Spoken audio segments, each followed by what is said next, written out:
Content warning. Episodes of Grey Matter may contain themes and depictions of extreme mental illness, traumatic bodily harm, and death. If you aren't in the right headspace to engage with those depictions right now, maybe this episode should wait for another time. Otherwise, proceed with caution.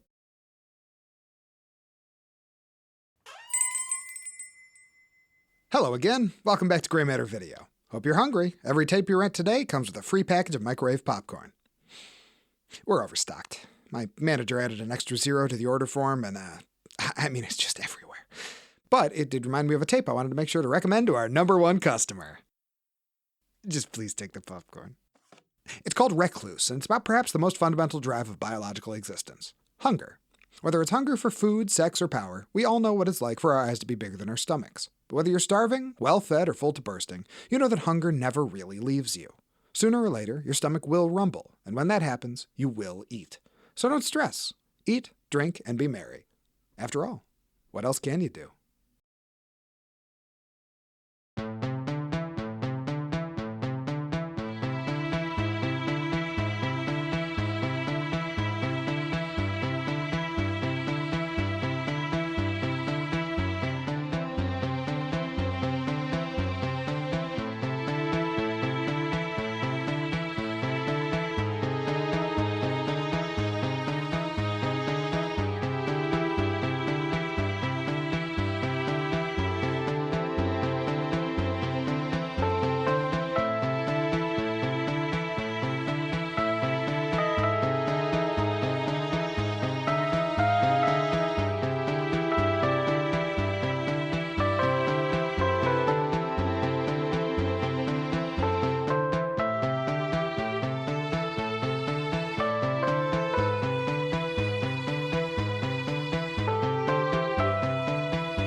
Recluse.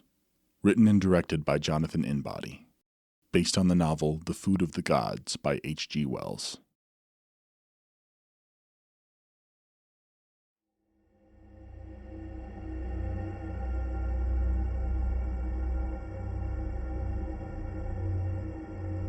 As the second hour of our drive started, I realized we should have packed a lunch. I had picked up the rental car at 8 and David at 9, and as 11 ticked on towards 11:15, I wondered how far we had left to go. We had taken the highway out of the city and into the suburbs, then turned onto a state road and continued into the heavily wooded country. Now, as we drove down the winding roads that curved around Redwood Lake, I wasn't sure we would ever find what we were looking for.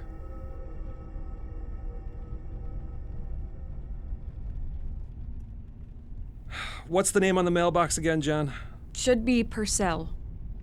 Do we have the number? No, David, I just know his family owned a lake house out here. So what's the deal? We're just gonna go in there, make sure he's all right? Sort of.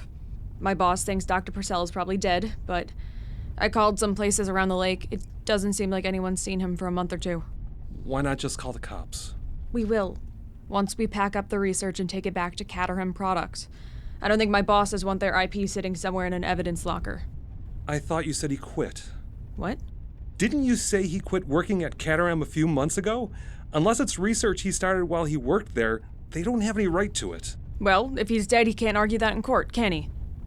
And if what he's been working on is anything like the rumors, and if it works, it could cut Caterham's supply costs by 60%. Where do you think that money's going to go? Into some asshole shareholder's pocket? More like into the salary of their new director of product development. You mean you. Man, you got some fucked up priorities. You know that? You're the one dating me. Are we dating? Do 4 dates count as dating? You left your toothbrush at my apartment. We're dating. That's actually a pretty good metric. Oh, shit! Purcell, there it is. It's kind of faded, but it's P-U-R, definitely. Close enough. Let's check it out. I slowed the rental car to a stop and turned down a narrow gravel road, then slowly drove down the tree-lined path towards the Purcell family lake house. The building itself was run down and lopsided, with dull wooden siding and a roof that looked like it was starting to rot. At the bottom of a small hill behind the house was a small wooden dock, with a ramshackle rowboat sitting next to the collapsed remains of a wooden bench. Beside it, a small inlet opened into the bulk of Redwood Lake. The lawn surrounding the old lake house was tangled and overgrown, and the low-hanging trees that surrounded the property seemed to almost completely block out the morning sunlight.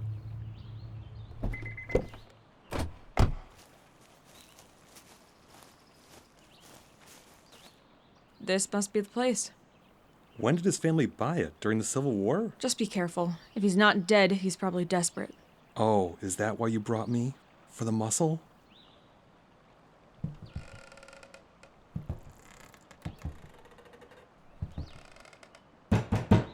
Dr. Purcell? My name's Jennifer Brooks. I work for Caterham Products. Do you really think that'll help? Shh. Do you hear that? There's someone moving around in there.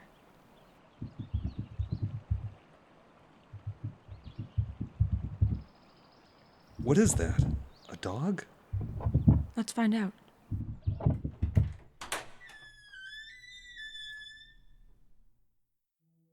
Hello? Dr. Purcell? The inside of this place doesn't look half bad. Maybe he let the outside go to shit so no one would come looking.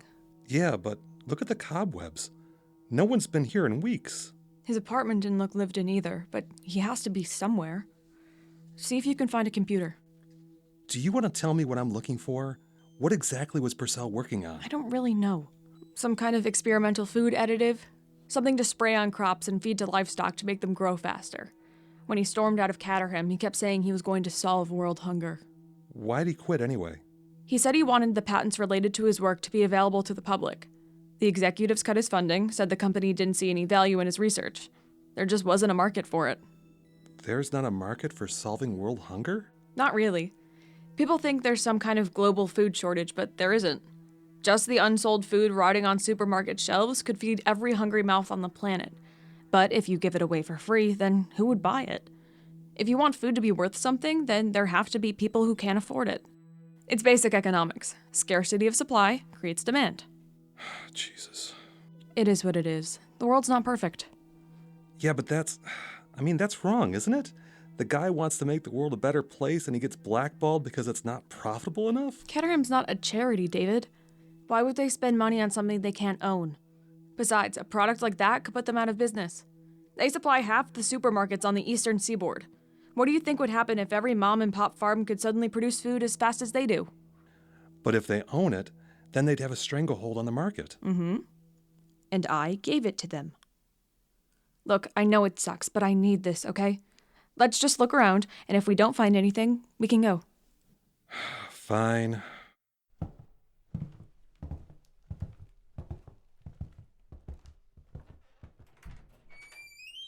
Bathroom.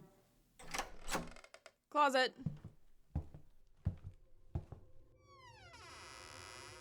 Oh, here we go. Kitchen. Looks like it's outfitted as a lab. I think it's coming from upstairs. It's probably just raccoons. Big raccoons. I stepped into the kitchen and took a look around. He was right. It did look like a lab.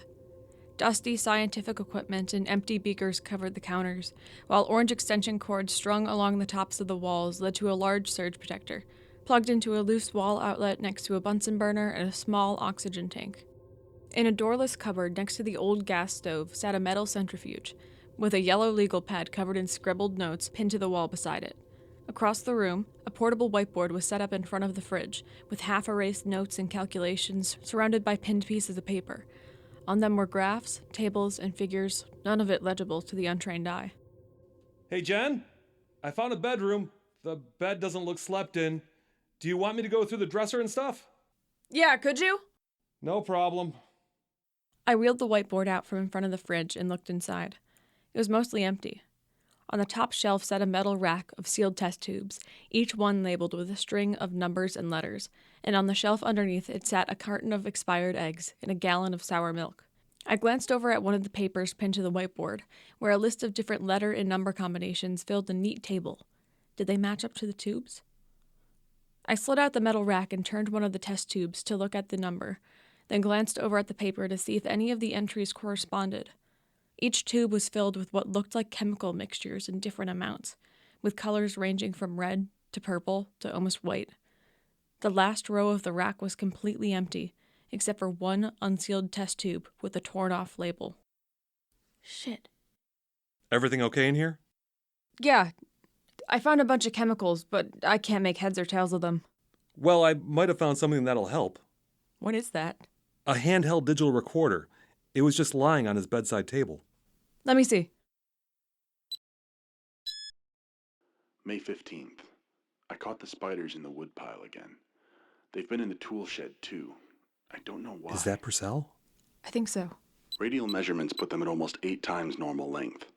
I've started cutting back on their dosage, supplementing with the saline mixture, but even if they keep growing, there shouldn't be any danger. With the exception of their necrotic bite, the brown recluses truly were the perfect choice. They're relatively docile, easy to corral, and have a natural built-in size limit. Even if gravity doesn't make them collapse under the weight of their own chitin, once they get large enough, their legs won't be able to maintain the hydraulic pressure needed to walk, and their lungs won't be able to distribute air fast enough to breathe. That, along with their rather basic neurological ganglia, make them almost incapable of doing any real, lasting ecological damage. I've got them tagged with invisible fence collars anyway, and so far it's been enough to keep them on the property, but they congregate, circle the house. I can't make any sense of it. I keep telling myself they're just animals, but it feels like they're up to something. Well, he seems well adjusted. Was he talking about spiders? He wasn't trying to make things grow faster. He was trying to make them grow bigger. We should go. No, not yet. May 21st. One of them bit me today during a feeding. It's a good thing I had the foresight to remove their venom glands, otherwise my hand would be rotting off the end of my arm. I've reduced their ambrosia dosage by almost half, but they're still growing. Their biological fail-safes are going to kick in soon. If they start to suffer, I'll have to put them down. What the hell is ambrosia? The food of the gods. From Roman mythology. It's like honey or nectar. It's what keeps the gods from aging. Maybe that's what Purcell is calling the additive now. Okay, that's really getting creepy. What's the matter? Afraid of a few giant spiders? Yeah, aren't you? You heard them on the tape. They couldn't even support their own weight. They're probably dead. Then what's upstairs? I'm not just turning around and going home empty-handed. This could be huge. You know that? Yeah, I do. Then help me get a leg up. I need this. Do you have any idea how tough it is for people like me to get ahead in the corporate world? If I give them Purcell's research, they can't just ignore me anymore. I get it, I do, but they'll find a way. They fucked over Purcell and they'll fuck you over too. Purcell was naive. I'm not. Jesus, Jen, they're never gonna let you be part of their club. No matter what you do for them, they don't give a shit about you. They care about money. I can make them money. Great. Do you think they're gonna share? They punished a man for wanting less people to starve. Why do you want to be like them? Because it's my fucking turn. I don't give a shit about making the world a better place or being the better person. I just want a nice apartment, a halfway decent car, and a job where people work for me. And what about people that just want food? They can work for it. Jesus. Fuck this, I'm leaving. No, you're not. Not until... What's wrong? The door won't open. It's probably jammed. Just... What the hell? Oh, God. It was a trap. And we walked right into it. They're on the outside of the house. What do we do? They blocked the door. The windows are boarded up. What can we do? We could go upstairs. Is that what they want? Do we have a choice?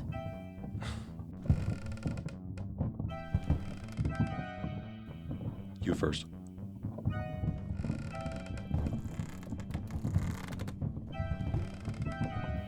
I thought he said those things were dying, and that was probably weeks ago. How are they still alive? I don't know. But I don't think the ambrosia just made them bigger. I think it made them smarter. Purcell said they were going out to the tool shed, right? Maybe they found a way to fix themselves.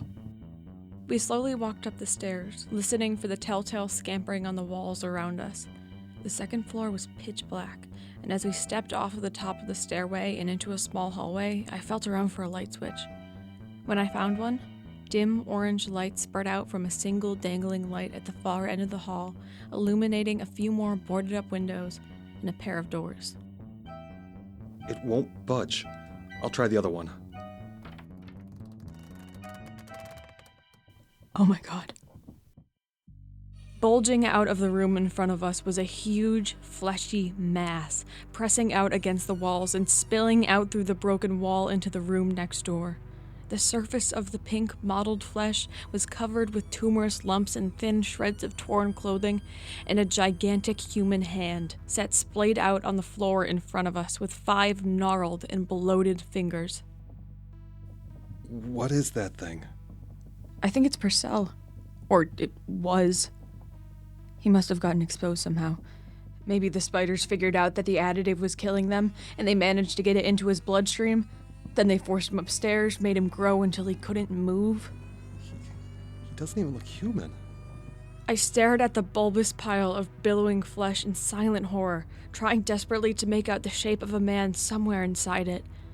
I could see bloated and mangled limbs twisted underneath the central mound that must have been his torso. And as I followed the cracked and crooked line of his oversized spine up to the uneven lump that must have been his head, I felt the hairs on the back of my neck raise on end. From between 2 bulging folds of leprous skin, I could see a gigantic bloodshot eye staring out blankly.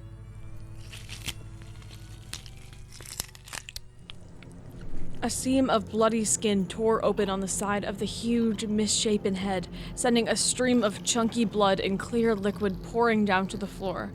The fleshy tear spread further and further, bursting the bulging lumps covering the exposed skin as it ran down the dead giant's twisted spine.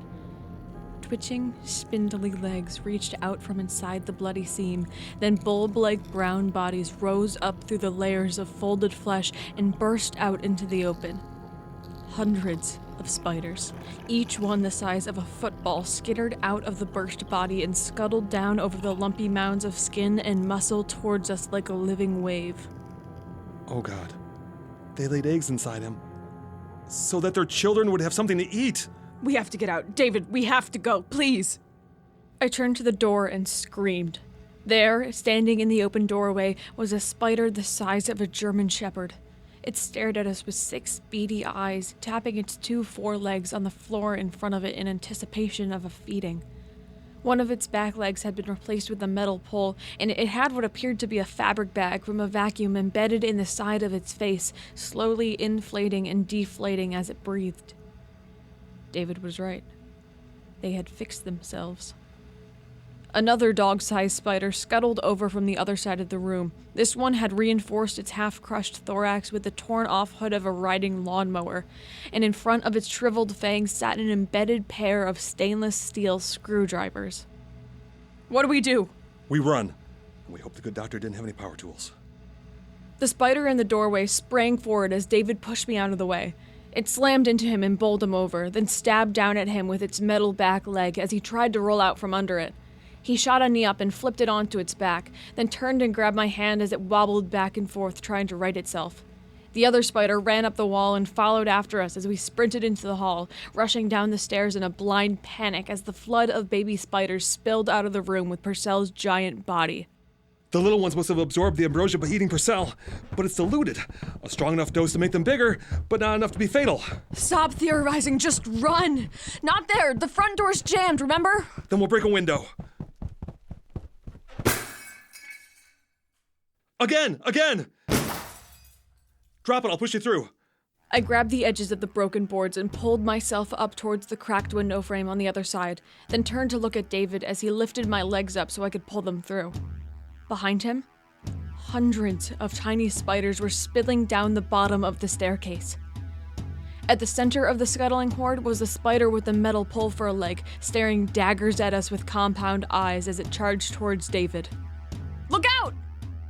David pushed my back legs out of the broken window. I fell back into the grass, then rolled over onto my stomach and got to my feet.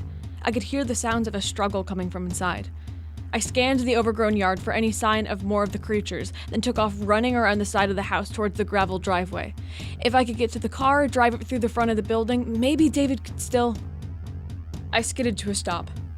The hood of my car had been torn open and thrown aside, and 2 of the dog-sized spiders were tearing out pieces of the engine.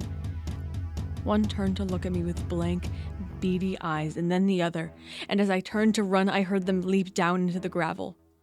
I heard their thumping, skittering steps tear across the driveway. Then nothing. They were in the grass now. I turned to look behind me as I ran around the back of the house, but the top of the overgrown grass wasn't moving. Wherever they were, there was no way of telling, but I could see the rotted old tool shed in front of me. It wasn't ideal, but at least it had a door. I ran inside and slammed the door shut behind me, clutching desperately at the knob with shaking hands to keep it from being pulled open. I could see thin shafts of light shining into the darkness through the gaps in the boards that made up the ramshackle walls, and as I tried to catch my breath, I knew I couldn't stay here long. They'd be outside soon, swarming out and crawling in, squeezing through every loose board and narrow gap until they'd gotten me. And David... oh God, David... I swayed on my feet and bumped into the wall to my right, knocking something heavy off a nearby shelf. It clattered to the ground at my feet and my eyes widened. A wood-splitting axe. Something slammed against the wooden door and it started to splinter inward. I heard the thing drop to the grass, then thump around in a broad circle, picking up speed to make another attempt to break through. It was now or never. I grabbed the axe by the handle and slid the tip of my finger along the blade. A little dull, but it would have to do. I heard thumping, charging footsteps outside, rapidly rushing towards the door. I waited as they got closer, and at the moment I heard them stop, I pulled the door open. I swung the axe up and brought it down, catching a spider in mid-air as it leapt for the door. Blue blood sprayed out of its halved head as I pulled the axe out and brought it down again, smashing its round, furry body as its eyes and feelers darted around in a wild panic. I stomped my foot down onto the front of its face and pulled the axe out of its back, its huge legs still twitching as it let out a sputtering, gurgling death rattle. I looked back at the grass. Where was the other one? I heard a twig snap on a nearby tree and my eyes darted over to it, where the second spider was climbing out onto one of the low-hanging branches. It scuttled around the underside of the branch and dangled its front end down to face me, jabbing its legs out in front of it like a pair of chopsticks. It sprang down into the grass and charged forward as I tightened my grip on the axe. I saw it winding towards me, shaking the tall grass in a twisting line, and when it burst out to bite at my legs, I had the axe waiting for it. The blade sank into the thing's body, carving off part of it and severing the legs on one side. As it toppled, then spun in circles in the grass in agonized confusion, a smile crossed my face. I pulped its head with a few well-placed strikes, then looked up past the bloody, massed remains at the Purcell family lake house.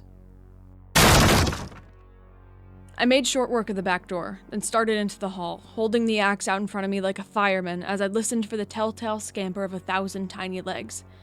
I had to be somewhere near the bedroom that David found, which meant the kitchen... What was that smell? I stepped out of the hall and into the cluttered dining room, where thick black smoke was pouring in from the kitchen. David stumbled out from inside, clutching a mangled hand as sticky red blood ran down the side of his face from his temple, then collapsed to the tiled floor. Behind him, the spider with the screwdriver fangs crawled out of the kitchen and onto the wall of the dining room, hissing loudly as it readied itself to pounce. Oh no, you're done with him. Now you're gonna deal with me. Ha!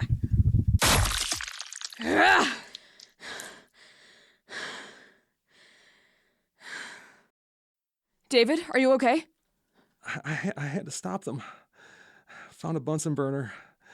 Those little ones go up pretty good. We've got to move. Once the chemicals catch, this whole place is going to burn. Can you walk? Let me help. I don't know. I got bit, Jen. One of the big ones. Right in my wrist. Come on, I'll hold you up. There go the chemicals. We've got to get moving. Come on. Just leave me, Jen. I don't want to end up like Purcell. You're not going to. I'm going to get you to a hospital. Just don't stop moving, okay? Let me... Hold on, I'm going to kick in what's left of the door.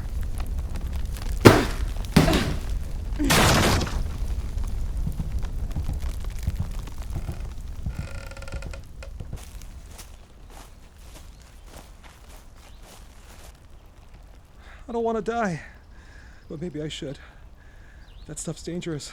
Jen, the ambrosia. Maybe it should stay here. It should burn. You'll be fine. This way, let me help. They tore up the car. It salvaged it for parts. Jesus, those things. Yeah.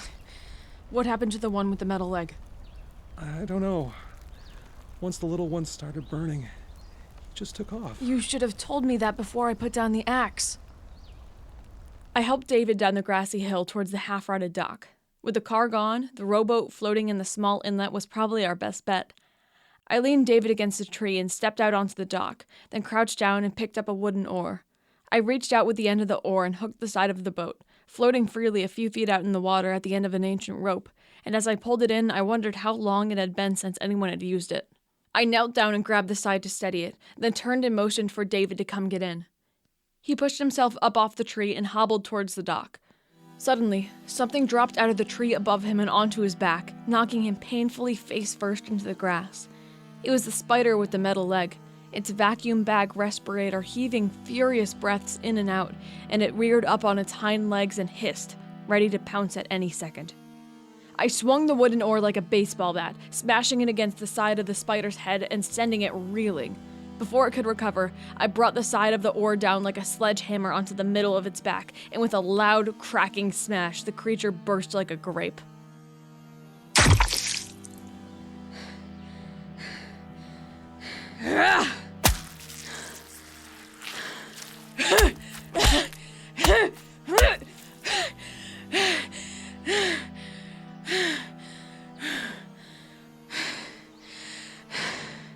And this time stay dead, you fucking pest. Oh. Come on, into the boat. You're gonna be okay. We're going? Yeah, we're on the water. They're all dead. Or, they will be. It was good thinking starting that fire. Good thinking yourself. A fire axe? That's some, Evil Dead shit. Yeah, maybe a little. You came back for me. Saved me. You didn't have to. What was I supposed to do? Just leave you there? You should sleep. Try and get some strength back. As soon as I have a signal, I'm gonna call 911. Hopefully we'll have an ambulance waiting for us as soon as we're back to land. Okay. Then I'm gonna just...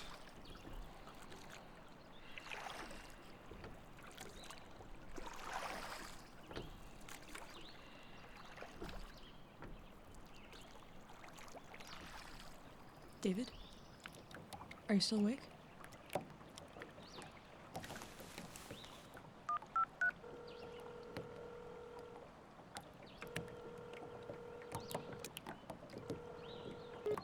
It's me.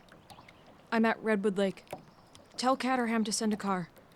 I've got something he'll want to see, but it's gonna cost him. Oh, it's definitely big. Or at least, it will be.